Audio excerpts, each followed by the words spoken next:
স্বাধীনতা দিবস উপলক্ষে জয়নগৰ মাদ্ৰাসাত সৰ্ববৃহৎ ৰেলী। Happy independence day.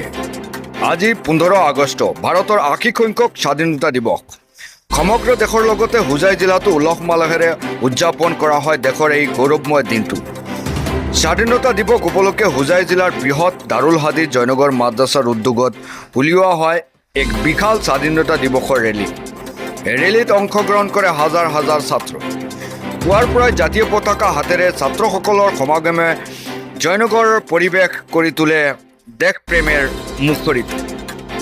অনুষ্ঠানত জাতীয় পতাকা উত্তোলন কৰে সভাপতি হাবিব মহম্মদ চৌধুৰী আৰু মৌলানা মুস্তাক আনপৰ চাহাবে।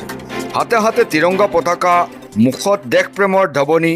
এনেদৰেই জয়নগৰ ৰাজপথত দেখা যায় এক মনোমোহা দৃশ্য। হাজাৰ হাজাৰ ছাত্ৰই এই বিশাল ৰেলীয়ে কঢ়িয়াই আনে দেশৰ প্ৰতি সন্মান, ভালপোৱা আৰু ঐক্যৰ বাৰ্তা।